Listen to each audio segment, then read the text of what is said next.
സംസ്ഥാനത്ത് വരും ദിവസങ്ങളിൽ മഴയുടെ ശക്തി കുറയും. വിദ്യാഭ്യാസ സ്ഥാപനങ്ങൾക്ക് അവധി സാധ്യതയുണ്ടോ?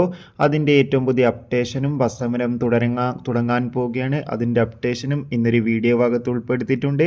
വീഡിയോയിൽ മുൻപ് വീഡിയോ ലൈക്ക് ചെയ്യുക, ചാനൽ സബ്സ്ക്രൈബ് ചെയ്യാൻ വേണ്ടി ശ്രമിക്കുക. സംസ്ഥാനത്ത് ഇന്ന് കണ്ണൂർ, കാസർഗോഡ് ജില്ലകളിൽ മാത്രമാണ് മിതമായ തോതിൽ മഴ പെയ്തത്. മറ്റ് ജില്ലകളിൽ മഴയുടെ ശക്തി കുറയുകയാണ്. വരും ദിവസങ്ങളിൽ കാസർഗോഡ്, കണ്ണൂർ ജില്ലകളിൽ മാത്രം യെല്ലോ അലർട്ട് പ്രഖ്യാപിച്ചിട്ടുണ്ട്. മറ്റു ജില്ലകളിൽ ഇപ്പോൾ ഗ്രീൻ അലർട്ടാണ് പ്രഖ്യാപിച്ചിട്ടുള്ളത്. എന്നാൽ നിലവിൽ കിട്ടുന്ന റിപ്പോർട്ടുകൾ പ്രകാരം നാളെ ബുധനാഴ്ച ദിവസം പത്തനംതിട്ടയിലെ ദുരിതാശ്വാസ ക്യാമ്പുകൾ നടക്കുന്ന വിദ്യാഭ്യാസ സ്ഥാപനങ്ങൾക്ക് മാത്രമായിരിക്കും അവധി നൽകുക എന്നാണ് റിപ്പോർട്ടുകൾ സൂചിപ്പിക്കുന്നത്. അതോടുകൂടി തന്നെ ബസ് ഉടമകളുടെ ബസ് സമരം അടുത്ത മാസം തന്നെ ആരംഭിക്കുമെന്ന് റിപ്പോർട്ടുകൾ സൂചിപ്പിക്കുകയാണ്. എന്തായാലും കൂടുതൽ അപ്ഡേഷൻ അറിയാൻ വേണ്ടി കാത്തിരിക്കാം. ഈ വരുന്ന ജൂലൈ മാസം, ഓഗസ്റ്റ് മാസം ധാരാളം ചിത്രങ്ങൾ OTT റിലീസിനെത്തുന്നു. ചാനൽ ഭാഗം പരിശോധിച്ചാൽ കാണാം.